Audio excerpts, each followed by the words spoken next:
Take another deep breath and let it out.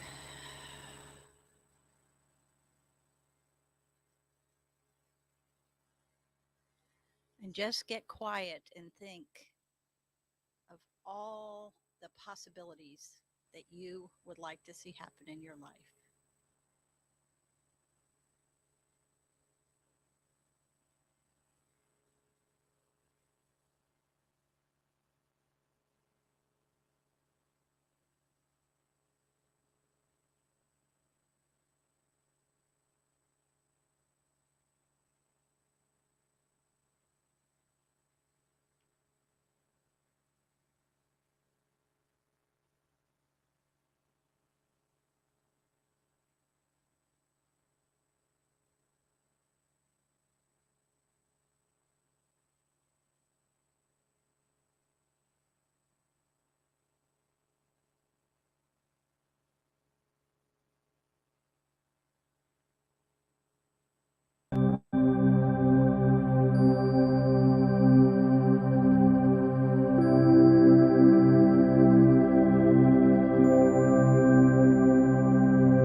as the music fades, I invite you to come back into your body, holding on to that peace, that excitement about possibilities, and remembering that it is our co creation that makes all things possible.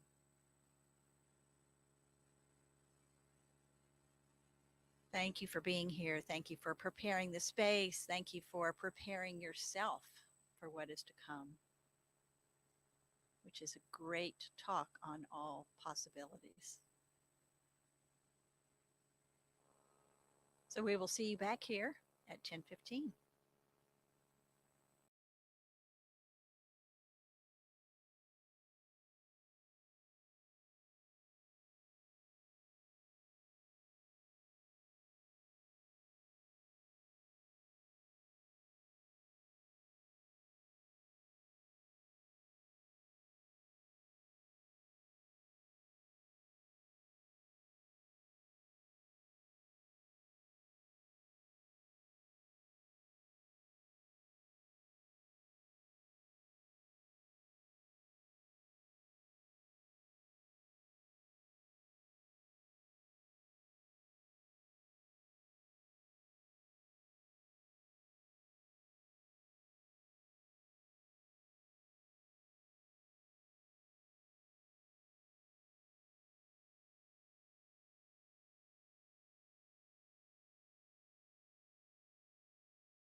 We're very glad that you are a part of a day of our day and that you have made us a part of yours. For those of you who may not know me, my name is Dusty Rippelmeyer, and I have the honor and the privilege of being this community's spiritual director. We're part of a larger organization called Centers for Spiritual Living. And at Centers for Spiritual Living, we believe that there is one power and presence, a power and presence that is the creative energy back of everything that there is, seen and unseen, an energy that is benevolent, that it is ever ready, willing, and able to give us the kingdom of heaven on earth. We come together on Sundays and Wednesdays on Zoom, and also for classes and for different social events to support each other as we walk our spiritual path, to remind each other who and what we are at our very core, to remember that we are spiritual beings having a human incarnation created in the image and likeness of the divine, and therefore we too have that creativity within us, that we have in fact created the experiences of our lives and have been doing so since the moment that we arrived on the planet. That's the good news for me, because it means that if I don't like the experience that I'm having right now, that I would prefer to have a different experience, that I am the only one that can change that. Change your thinking, change your thoughts is more than just a bumper sticker. It's actually the way that we can really create a world that we love to live and create a world that works for everyone. So we're glad that you have joined us today. I have one announcement and one story for you today. And the announcement is that spiritual education is one of the ways that we grow spiritually. Classes go way beyond the Sunday morning experience by providing an ongoing environment for the student to be able to self reflect, to self study, and to expand their scope of spiritual experience and knowledge.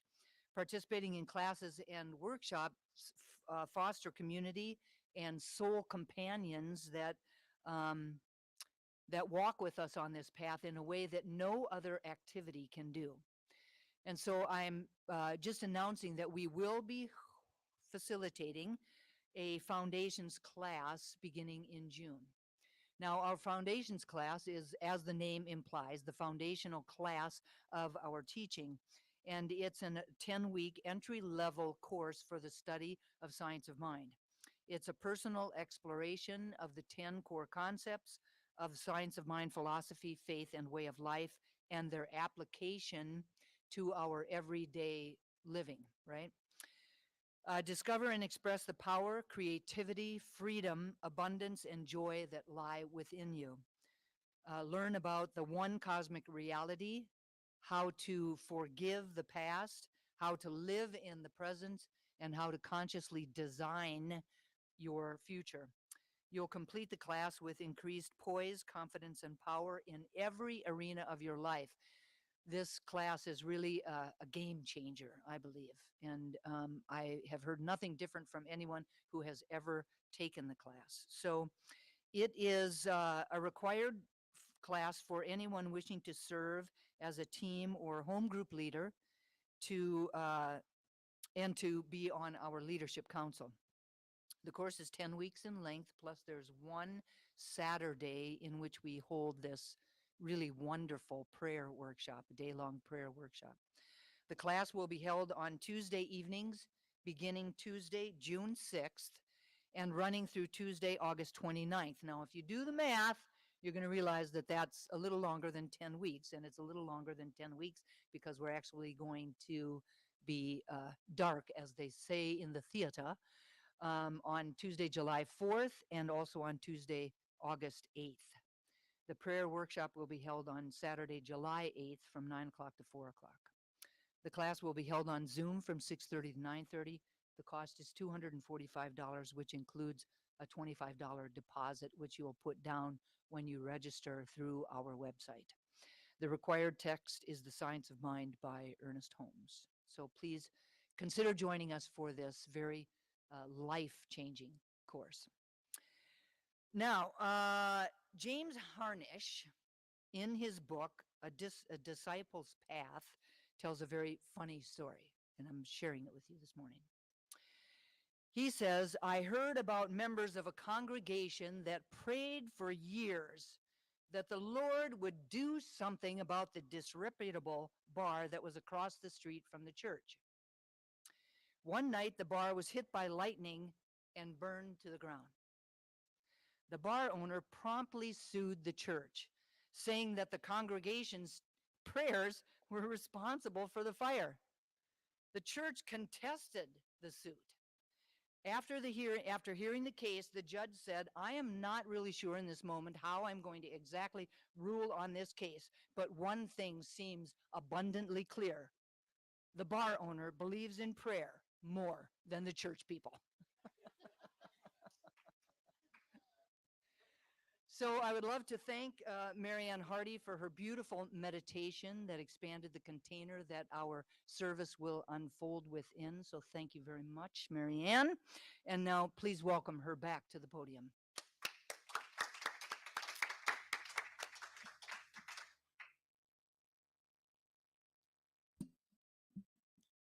Good morning again. Our theme for the month of April is the power of vulnerability. Rev Dusty's talk title is Power and Possibility. I'm now going to read our community's purpose statement, which is our reason for being here. Our purpose is to inspire, educate, and empower individuals to experience themselves as unique and individualized expressions of God, the love intelligence that governs the universe. We are committed to not merely a theoretical understanding of our oneness and unity with God, but to consciously practice this truth in our everyday lives. Through celebration, service, study, and fellowship, we are committed to the transformation of our personal lives and to being a powerful and beneficial presence on the planet. With the energy of unconditional love, simply, we are here for God. So I invite you once more to just get quiet, to open your hearts, open your ears, and just get ready for an amazing service. So we're just going to listen to the crystal bowls and listen all the way to the end for their healing power.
ready, go ahead and bring your attention back into your bodies and gently open your eyes.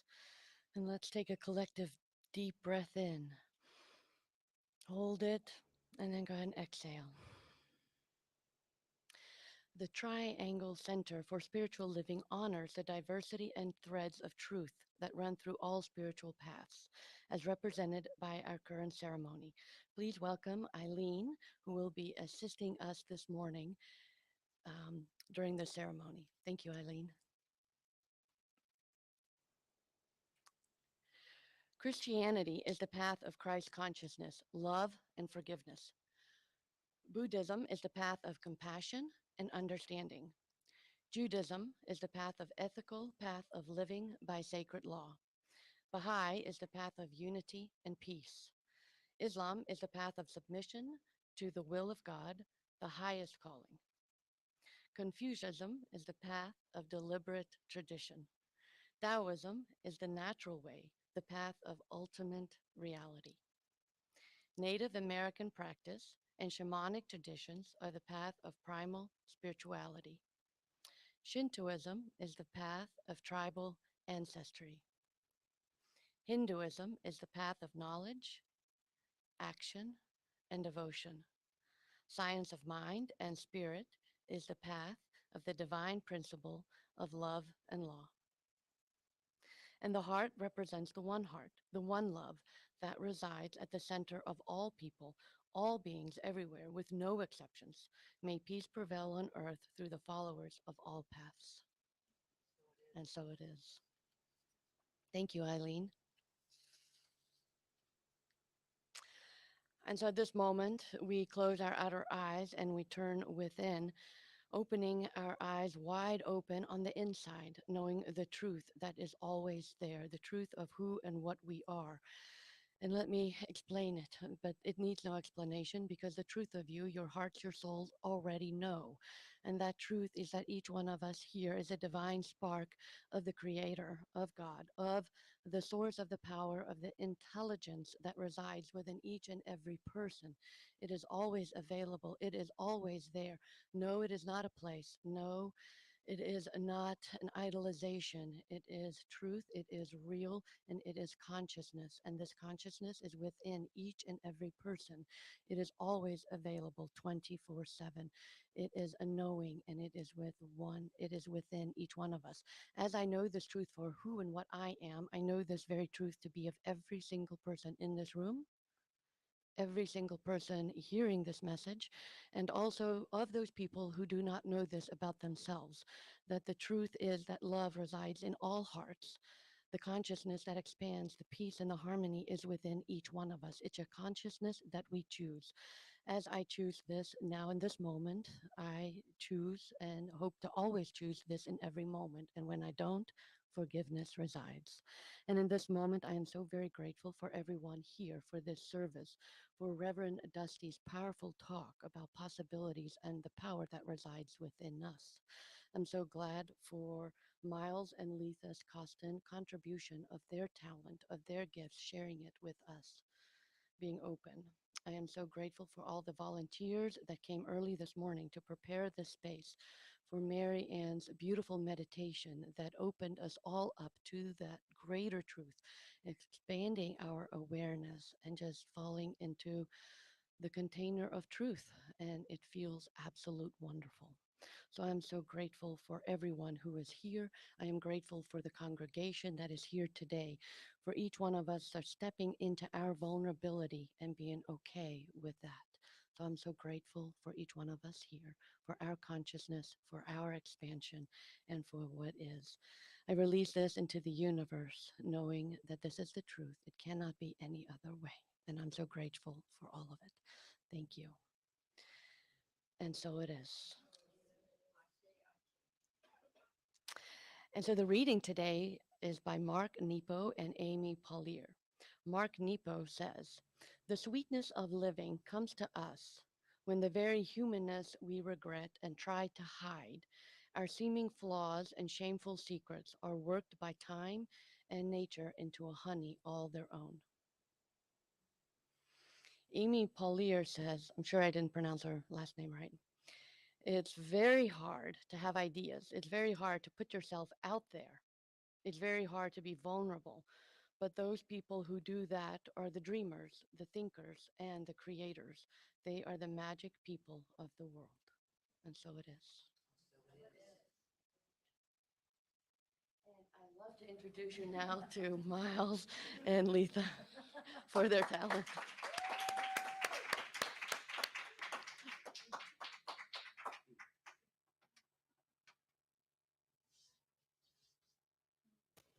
Thank you. So we're going to stick with a little bit more of a meditative beginning to just open things up before Dusty comes and speaks. And so I'll let Miles start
this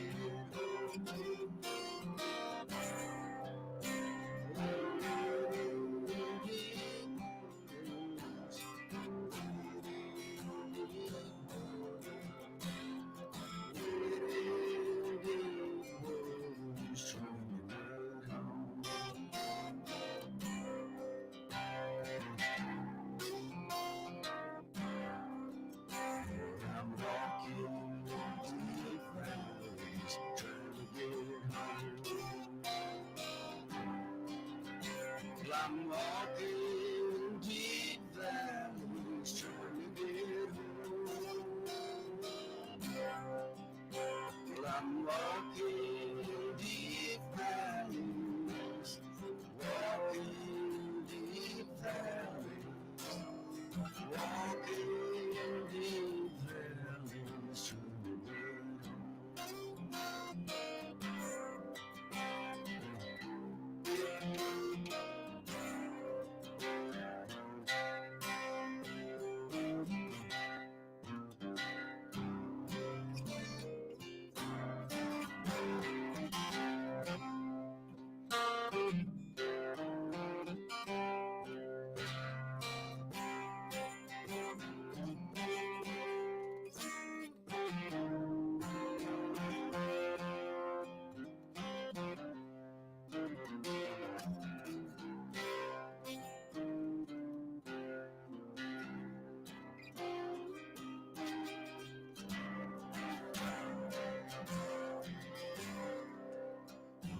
climbing high mountains, trying to get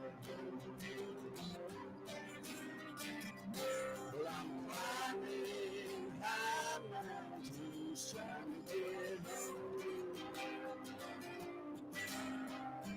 Climbing high mountains, climbing high mountains, climbing high mountains.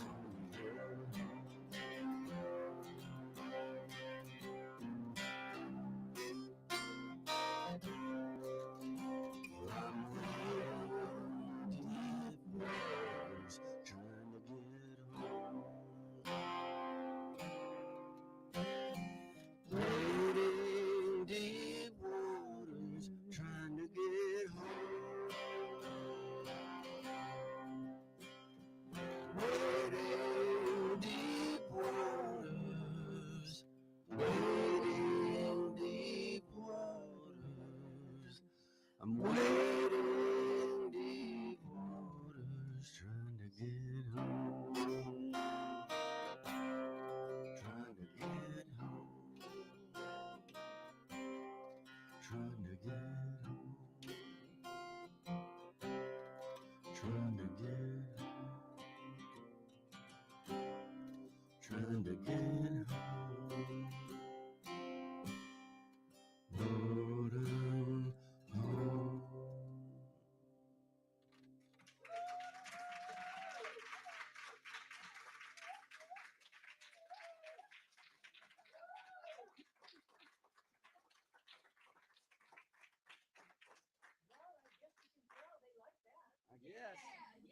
Thank you so very much, Miles and Letha. It's always a joy to have you here with us. And welcome to those of you who may have just walked into the sanctuary. So grateful that you have joined us today. Over the month, we have been talking about the power of vulnerability. Now, we've been talking about defining it and aligning with it. We talked about being willing to let go of those things that no longer serve us and about letting in the fullness of life. And we talked about the cracks and the canyons of fear, uncertainty, and comparison that get in the way of our willingness to be vulnerable. Last Sunday, Reverend Marie talked about seeing and being seen as the building blocks for our own greatness and for the creation of thriving and healthy communities. Now, I believe that vulnerability is a gateway. No, not like a gateway drug. Well, kind of similar, I guess, to that, but it's a gateway. It calls us to be who we are. It calls us to step powerfully into the exciting journey of our own personal transformation. And it calls us to create a space for others to be able to do the same. Now, when we do not avoid it, but we actually embrace it, vulnerability can become a catalyst for connection, for expansion, and for evolution. It invites us into the powerful experience of living authentically and for the collective experience of transformation that happens as a result of that. Now, what we're talking about today is how vulnerability opens the way for possibility, for power, and for transformation, not only for our own lives, but for our communities and for the world as well. So let's begin with this idea, this talking point of possibility. Now, vulnerability creates a unique opportunity for the power of possibility to make itself known, both individually and collectively. It dissolves barriers. You could see how that would happen. It dissolves barriers. It really reduces the experience of separation, that idea of separation that we have between one another. And it also opens the door for a greater awareness of the presence of the divine within us. This space of possibility breaks the mold of what has been, and it really supports us as we stand firmly in a new idea of what can be. Now, it encourages us to open our awareness, to expand our view, to shift our lenses, and to activate our lives in ways that really allow for us to step powerfully into our most authentic selves, into our highest self. Indeed. The bottom line is that God is always ready, willing, and able to express through us as the highest good for all. That we live in a universe of unlimited possibilities, and that it is a universe that is always for us and never against us, and that there is nothing too big or too small in God. Shay. Indeed. Thank you. However, we're not always poised to partake of the unlimited possibilities that are available to us. So I'm going to tell you what we can do. In his book, The Four Agreements, Don Miguel Ruiz talks about a process that we all go through called domestication. If you ever heard of this, right? If you've read The Four Agreements or listened to him speak, he talks about this idea called domestication. And domestication is the process in which we are taught how to live with the rules and the belief systems of the family, the race, the culture, or the religion that we are born into. Initially, we were a blank slate in which anything and everything was possible. And we knew who we were when we arrived on the planet. We knew who we were, and we were not afraid to be that. We let it all hang out. Later, however, we were taught by everyone in our world, our parents, our siblings, our teachers, and our friends. We were taught how to live and what to believe and and how to behave. We were told what we could do and what we could not do, and we bought into it because it felt so wonderful when we were raised up and praised for being good. And it felt so uncomfortable when we were punished for being bad. The domestication process is so strong that at some point in our lives, we no longer even needed to be domesticated. We domesticated ourselves from the same system, the same belief system that how we were taught before. We do it to ourselves now. Don Miguel says there are thousands of agreements that you have made with yourself, with other people, with your dream of life, with God, with society, with your parents, with your spouse, and with your children. But the most important agreements are the ones that you make with yourself. In these agreements, you tell yourself who you are, what you feel, what you believe, and how to behave. In these agreements, you say, this is what I am, this is what I believe, I can do certain things and some things I cannot do. This is reality, that is fantasy, this is possible, and that is impossible. Now, think about this. If we already have an agreement about what we cannot do or be or have, will it at all, on any plane, be possible to actually live from the truth of unlimited possibilities? No, it would not be possible. We already have an agreement that we cannot do or be or have something, whatever that is for each of us.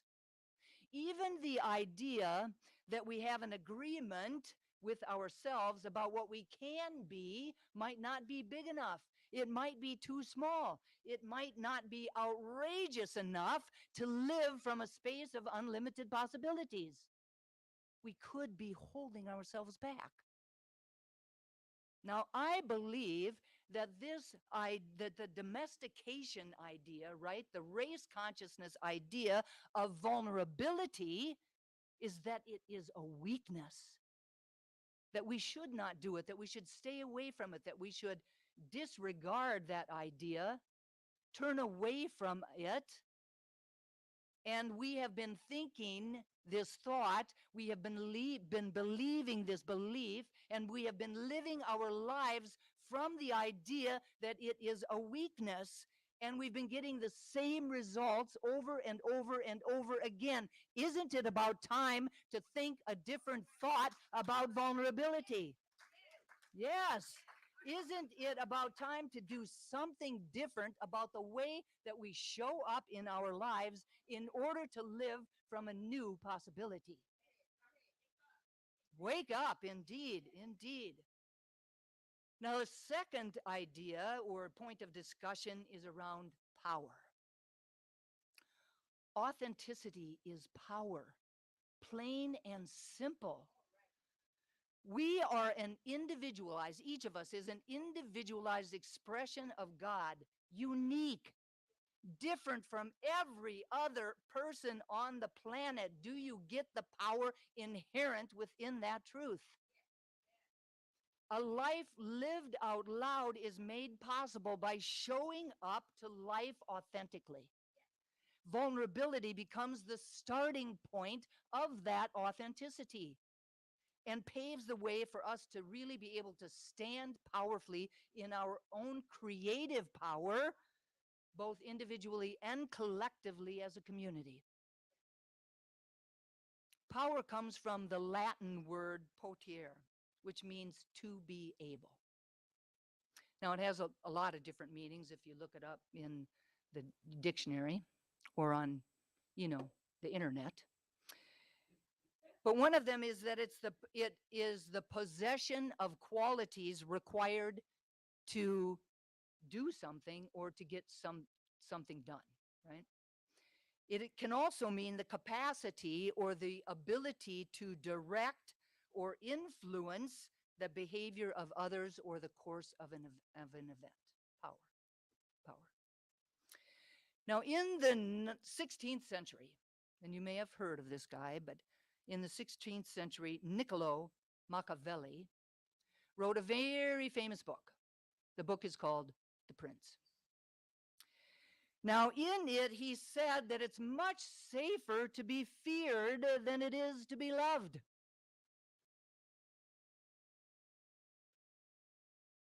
He advocated manipulation and occasional cruelty as the best means to power. Almost 500 years later, a man named Robert Greene, in his book, The 48 Laws of Power, advocated laws such as conceal your intentions, court attention at all costs, use selective honesty and generosity to disarm your victims, crush your enemies totally, and keep others in suspended terror. Now think about this. Over the years, in between these two gentlemen, and since then, race consciousness has been guided by centuries of advice such as Machiavelli and Greene. That is the race consciousness that we all have taken in. We're swimming in a sea of race consciousness that believes that idea about power. We tend to believe that attaining power requires force, deception, manipulation, and coercion. Now, we might even assume that positions of power demand this kind of conduct. That to run smoothly, society needs leaders who are willing and able to use power in this way.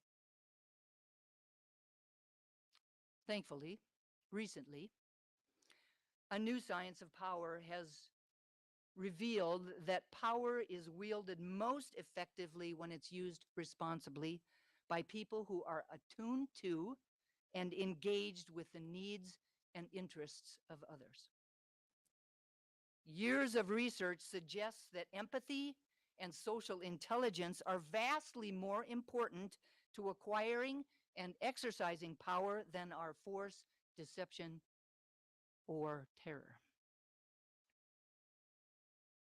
Amy C. Edmondson and Thomas Chamorro Prismusic, I'm sorry, y'all. In an article called Today's Leaders Need Vulnerability, Not Bravado, say, in a complex and uncertain world that demands constant learning and agility, the most apt and adaptable leaders are those who are aware of their limitations, have the necessary humility to grow their own and others' potential, and are courageous and curious enough to create sincere and open connections with others. Now, for me, this is a whole new idea of power. It's a new way of looking at power through a very different lens than we have looked at it through over centuries, right? It's no longer the old race consciousness idea of what power is or what leaders should be, but a whole new idea. And I believe that it is an idea whose time has come. An article by the Forbes Leadership Council called the 12 Benefits of Embracing Vulnerability in Leadership says, historically, leaders have always been seen as people of action whose authority cannot or should not be questioned. However, as more generations enter the workforce with different expectations and values, the entire paradigm of leadership has been turned on its head. Today's leaders are not supposed to be inflexible and unmalleable, but understanding and vulnerable as well. This often results in stronger relationships with their teams, enhanced productivity, and overall better results. Now, in our teaching, the Science of Mind, we believe that we live our lives from the inside out, right? From the inside out. So the truth is that the context of our life is what is really creating our experiences. And by that context, what I mean is those things that we know to be true. Those things, those beliefs that we have bought into over time, those assumptions that we have made, that all forms the context of our life. When we live from our default contexts, we often take for granted that things are a particular way, that they're fixed, or they're solid, or that we have to adhere and adjust to them. We become constrained and limited to what that context allows, right? So we live in it's just the way that it is, in a way that does not afford us access to true power. But the truth is that we can become aware of and responsible for whatever context we are living our lives from, whatever context that we are functioning inside of, and we have the power to invent new contexts. We don't have to stay with those old ones. We can let them go and step into a whole new way of living our lives. Too often, leaders are afraid of being vulnerable. They believe that being open and vulnerable will really put them at risk. However, this is not the case. In fact, as we have just heard, research is showing us that vulnerability is one of the essential qualities of a leader. When we are vulnerable, we're more likely to see ourselves and let others see our faults and our weaknesses. And this makes us likable. This makes us trustworthy.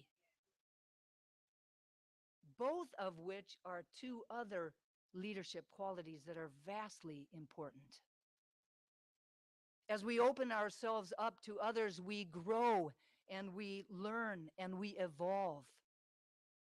More importantly, we appear human. We appear human. This is why vulnerability is so critical in leadership. This is the epitome of power. Over the years, we've learned that leaders who create space for vulnerability build psychologically safe work environments in which people feel welcome to be themselves. Right? And when they're more willing to be authentic at work, then they're also more willing to take creative risks. They're also more willing to share their perspectives without a fear of consequences. and they make valuable contributions that can only be expressed in a culture that places value on trust and on authenticity and on inclusion. Indeed. Now, I'm reminded of one particular leader, and while I don't know, you hear rumors, but what I don't know is what she's like behind the camera, behind the closed doors. But in front of the camera, Oprah Winfrey excelled in a career that put vulnerability and authenticity at its center, right? She lives her life from the inside out. She lives her life out loud, and she invited each and every single one of us to do the same. Lastly, we'll complete our morning with a little conversation about this idea of transformation. Vulnerability lays the framework for us to reshape the societal narrative and to create space for conversation and for transformation to occur. Vulnerability becomes something that is embraced and honored rather than something that is avoided at all costs or diminished. The power of our collective transformation is made possible through the seeds of vulnerability. Through fostering vulnerability in our families and our communities and in the world, we bring to the surface the possibility of real and dynamic change.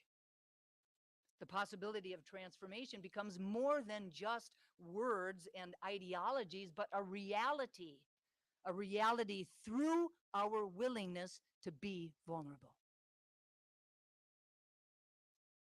To transform is to change in form or appearance or structure, as in metamorphosis.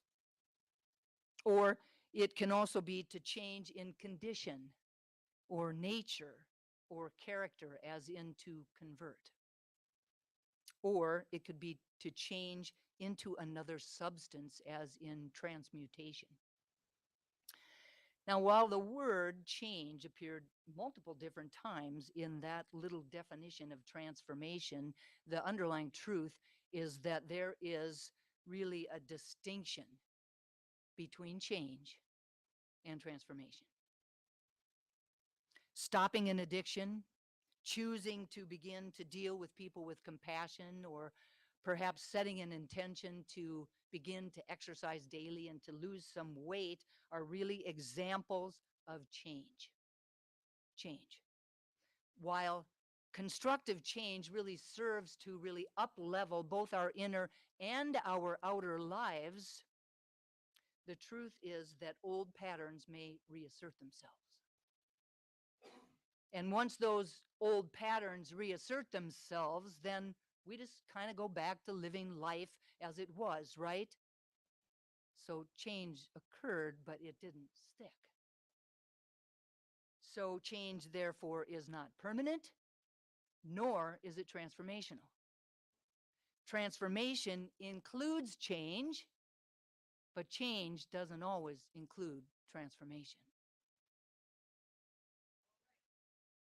Thich Nhat Hanh describes transformation as the deepening that takes place when we get in touch with our higher self.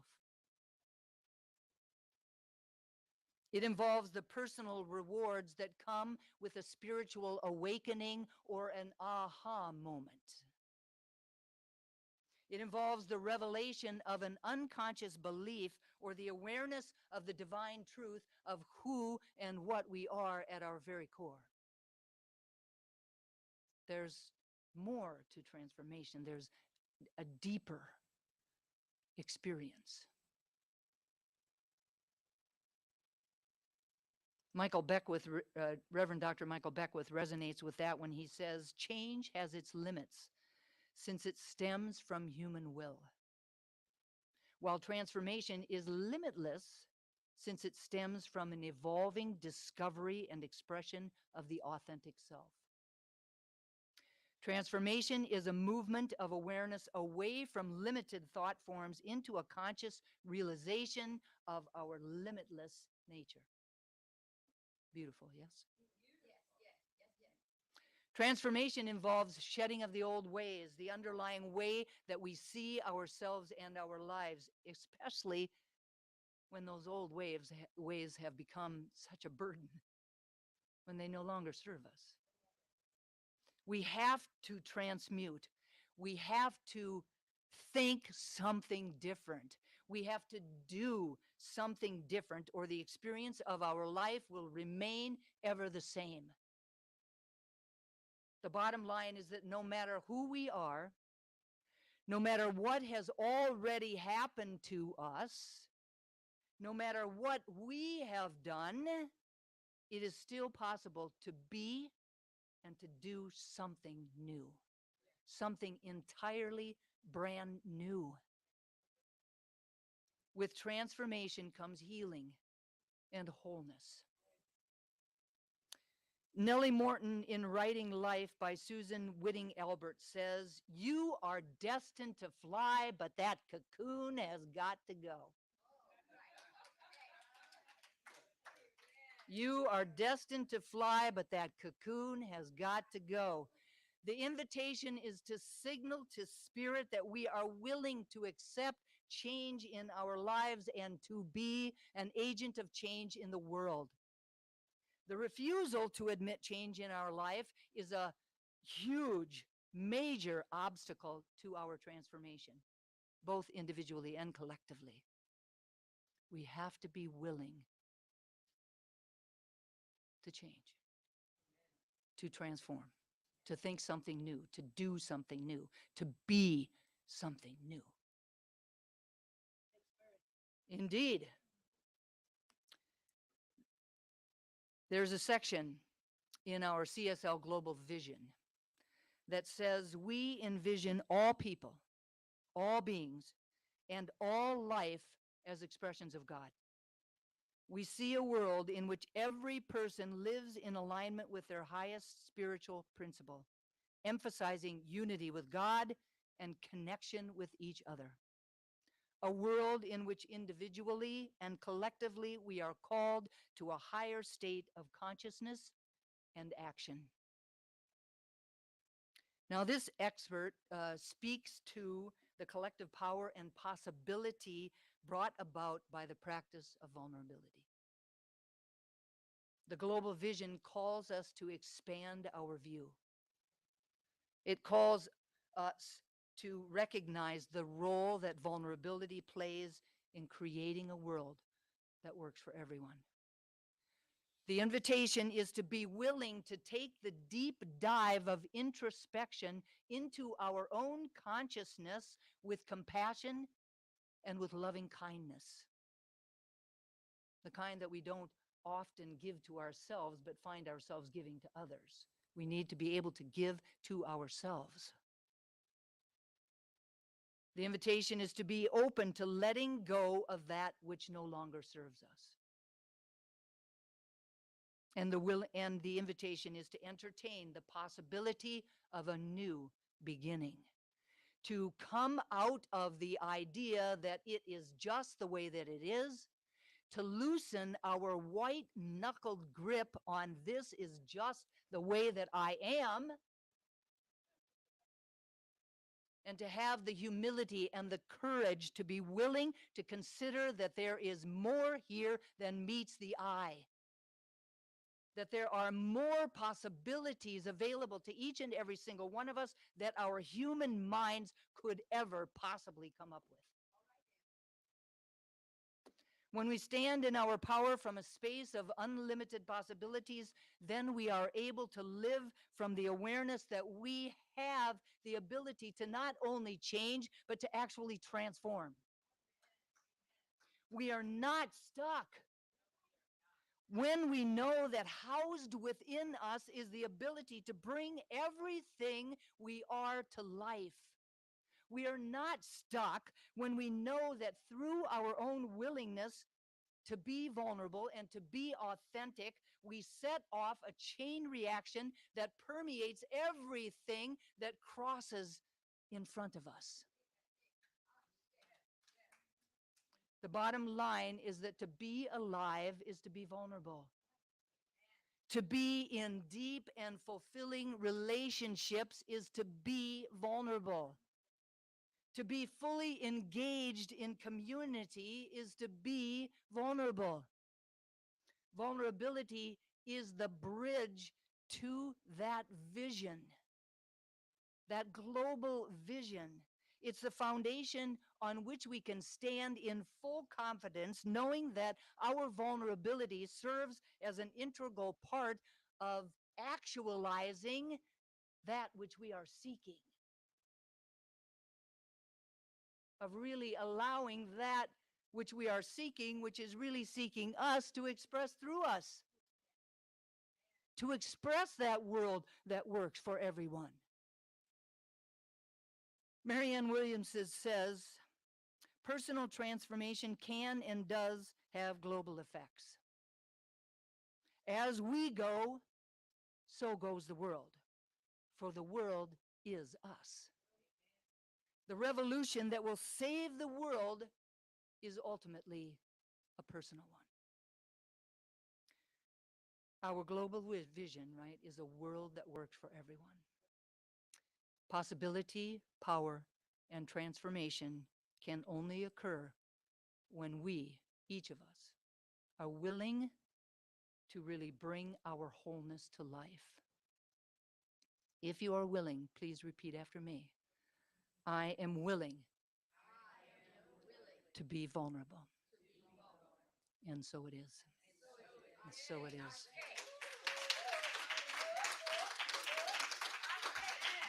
Thank you.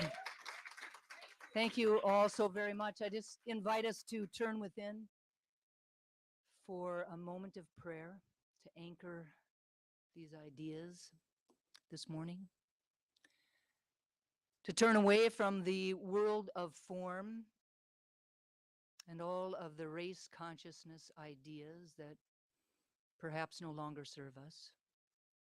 To turn away from the contexts that are outdated, that no longer reflect what we truly believe, and to turn our attention and intention to the center of our being, to that space and place that I call God, that is the very essence of unconditional love, of peace, of joy, of creativity, of wisdom, of abundance, and of grace. To know that each and every single one of us are connected to that space in ways that can never be broken. We cannot be separated from that place that is within us. It is closer than our very breath. It is who and what we are. We were it when we arrived on the planet, and we are it now. Like the sun, it might be hiding behind a fog of domestication, but it is always there, always ready, willing, and able to give us the kingdom of heaven on earth. And it is from that place of unity, this connectedness that we have with each other and with God and with the world, that I speak these words about and for each and every single one of us today, truly knowing that we are spiritual beings having a human incarnation, and that we arrived on the planet imbued with everything that we need to allow our highest self to lead the way, to lead the way at work, to lead the way at play, to lead the way in our communities, to lead the way in our families, to lead the way in the world.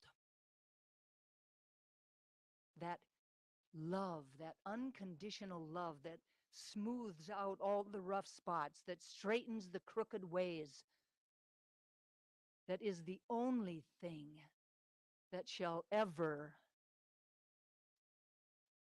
reign. Not any other idea, any other way of being but loving each other and loving ourselves enough to be vulnerable with one another, enough to create a space where people can be vulnerable with us. I claim ease and grace around doing that, knowing that as we do so, we bring true power to life, that we allow for unlimited possibilities to show up in ways that we could never even imagine, and that we allow for true transformation, not only of our own lives, but of the world in general. What I know beyond a shadow of a doubt is that we can truly create a world that works for everyone, one consciousness at a time, one person willing to be vulnerable, willing to share their wholeness at a time. It can be done. And in this prayer, I am calling that forth, knowing that my prayers are loosed into a law that only ever says yes, that my words are clothed in form even as they are spoken. And so I speak them and I release them with love and gratitude and full expectation of their manifestation, letting go and letting God be God. I invite each of us to anchor this prayer for ourselves, for each other, for our community, and for the world simply by saying, and so it is. Amen. Thank you all so very much. Ashe. Thank you, thank you, thank you. It is now time for our conscious giving.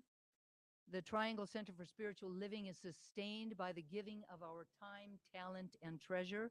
And this is the time every week when we offer financial support that allows this community to continue to be a beacon of light and warmth and love in the Greater Triangle area. Together, we affirm the truth that today's offering lifts this spiritual community, prospers the one giving, and adds to the energy of sufficiency on the planet. There are 3 different ways that you can do this. They're up here on the screen or on your screens at home. Visit our website at www.trianglecsl.org, or you can text the word give using the following number, 919-230-8445, or you can mail your gift, not something you probably think of too often, but mail your gift to our office. The new address is PO Box 4062, Cary, North Carolina 27519. And so in this moment, I invite everyone to please place your hand with your gift or just with an intention over your heart, and we'll say our offering affirmation in a call and response. Please repeat after me. I live in an abundant universe that blesses and prospers my life.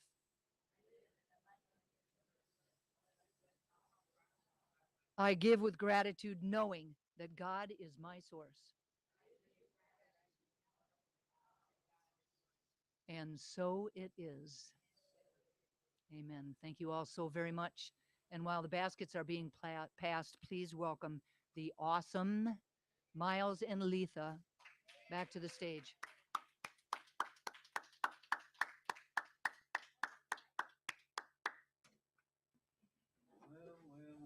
Well, what was the saying again about the cocoon? You are destined to fly, but you must get rid of this cocoon. Must let the cocoon has got to go. Well, I feel like this song is about the cocoon has got to go.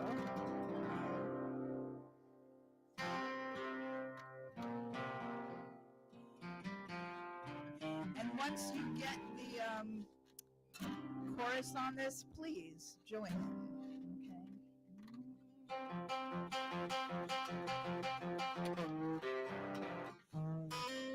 There ain't no grave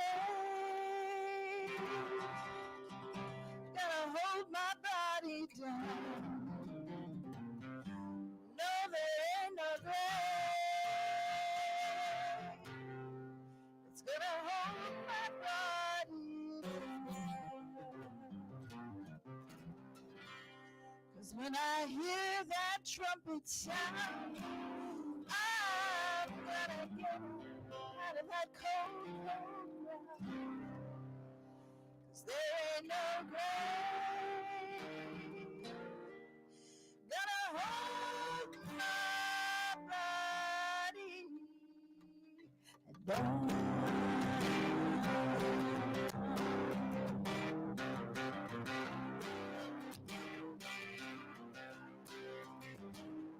Ain't no grave gonna hold my body down. Ain't no grave gonna hold my body down. When I hear that trumpet sound, gonna get up out of the ground. There ain't no grave gonna hold my body down.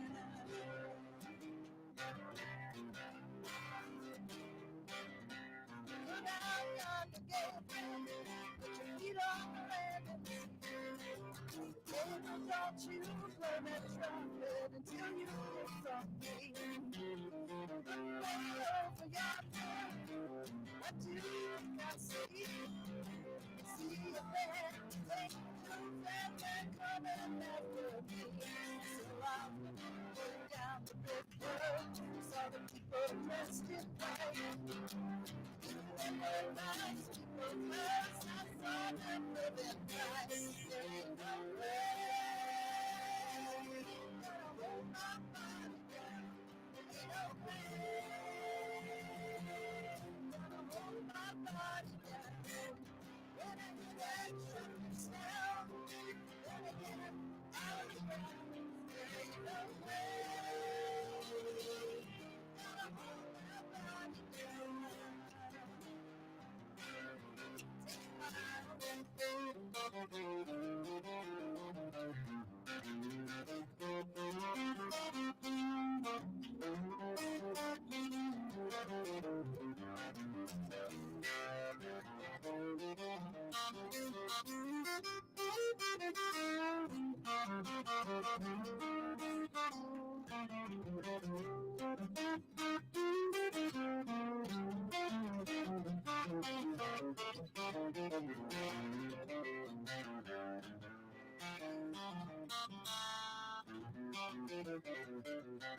Going down to the river Jordan, gonna bury my knees in the sand.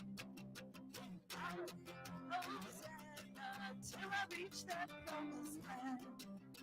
I look way over yonder, what do you think I see?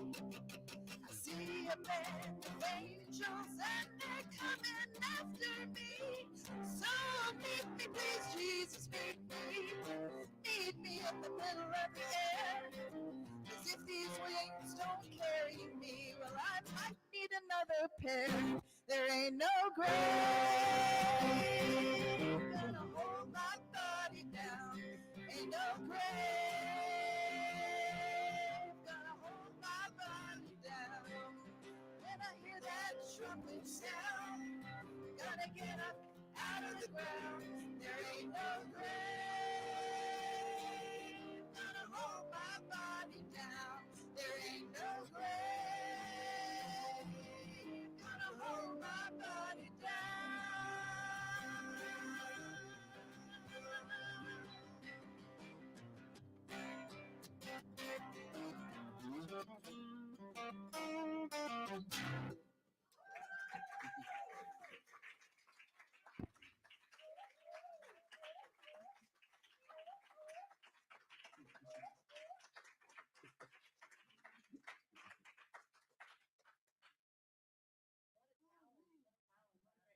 Thank you so much.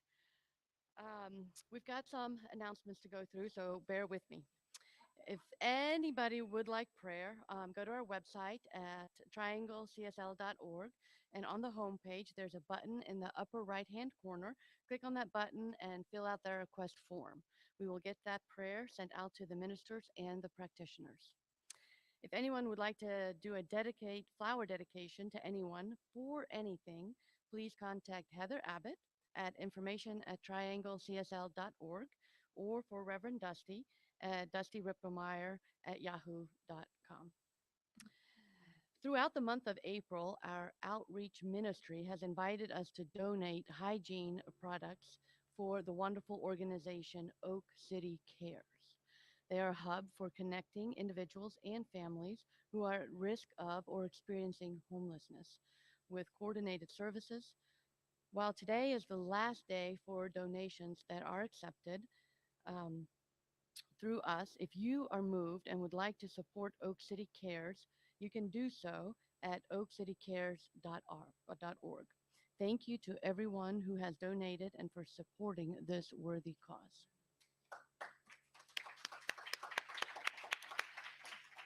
This is an announcement our upcoming community visioning events. In visioning, we turn the volume of our small individual minds down in order to receive the revelations of the spiritual wisdom of our higher selves. For our community visions, we will be tapping into the higher wisdoms of our individual and collective consciousness around our spiritual community, the Triangle Center for Spiritual Living. Last Sunday, we had our first visioning event. The other two are Sunday, May 28th, and Sunday, June 18th. We're asking for approximately 20 minutes of your time immediately following the service to facilitate a community visioning. Please consider joining us for one, two, or all three of the visioning sessions and add your divine insight to the whole as we move forward into God's highest idea of the Triangle Center for Spiritual Living. The next announcement is about our TSL leadership training.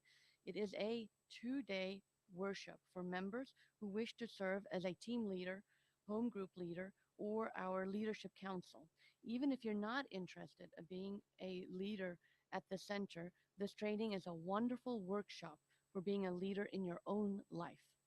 The dates for the training are May 21st, Sunday, and Sunday, June 25th. So there's two of them. Both will begin at 12 o'clock and finish at 4. Please RSVP to information at trianglecsl.org.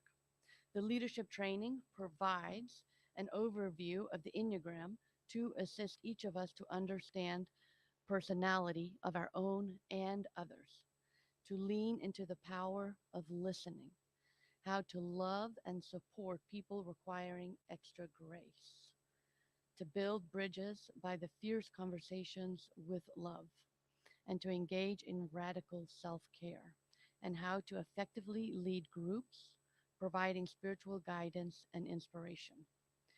Please note, in order to attend, you must commit to attending both days, and you must have successfully completed or signing up for our 10-week foundations class beginning in June that Reverend Dusty was telling us about in the very beginning. It's a kick butt class, but awesome. Join us for the return of the Wise Women's Tea on Mother's Day, Sunday, May 14th. Many of you may have participated in this amazing event in the past. From 3 o'clock to 5 o'clock, we will gather together amazing women from all decades of life to share their wisdom with each other. We will share small sandwiches, fruits, nuts, chocolate, and our insights.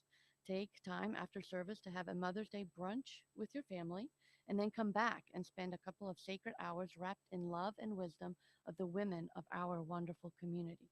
This event will be held here, not here, but at 4 Points by Sheraton, 1200 Clarence Circle, Morrisville, North Carolina. Please RSVP to info@trianglecsl.org so that we're able to plan for the food. Join us for our annual meditation retreat from 5 o'clock Friday evening, June 9th through 3 o'clock Sunday afternoon, June 11th. The retreat will be held at St. Francis Spring Prayer Center in Stoneville, North Carolina. We have just a few spaces left. You can register with a $50 deposit through our website or here with Heather. The cost is $300 for a double room or $400 for a single room. This includes room and board and the retreat itself. Please consider treating yourself for this very sacred and loving weekend. In the comfort of your own home, please stand as we do our April affirmation. For those in attendance, the sheet is on your seat and also here up front. So this is a call and response. Please repeat it with meaning. Authenticity and meaningful connections are born out of vulnerability. Authenticity and meaningful connections are born out of ability. It is about showing up and being seen, even in the face of fear and shame.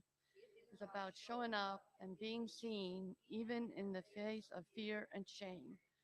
My willingness to do so is fueled by my awareness of my connection with Spirit. My willingness to do so is fueled by my awareness of my connection with Spirit. My choice to be vulnerable enough to express my authentic self is not always easy. My choice to be vulnerable enough to express my authentic self is not always easy. However, transformation can only occur when I bring my wholeness to life. However, my transformation can only occur when I bring my wholeness to life. Through this, I live out loud and create a safe space for others to do the same. Through this, I live out loud and create a safe space for others to do the same. Vulnerability is the bridge to a world that works for everyone. Vulnerability is the bridge to a world that works for everyone. This is the work. This is the call to action. This is the work. This is the call to action. Today, I fully step into the power and possibility that vulnerability brings. Today, I fully step into the power and possibility that vulnerability brings. And so it is. And you may be seated. And so, one last time, we close our outer eyes and we turn within. And that truth is now so easily acceptable. There is nothing else but this truth of love, connection, and spirit, not only with ourselves, but all that is. May we take this connection and always know that it is available to us at every moment and step into it at all times, knowing that it is our choice to do so. So, I'm so very grateful for the unity. I'm so very grateful for the service. I'm so grateful for Reverend Dusty's powerful message and understanding that it lights up in all of us the truth of who and what we are. I'm so grateful for Miles and Leith Costin's musical talent and their inspiration. I am so very grateful for all of our vulnerability. No, we are not perfect. No, we don't have to be perfect. And yes, that is okay. That is what vulnerability is all about.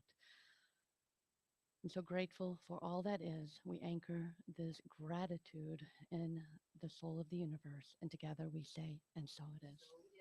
So it is. Thank you, Petra. Thank you, um, Heather, who we couldn't do anything without. And thank you, Marianne, for her service this morning.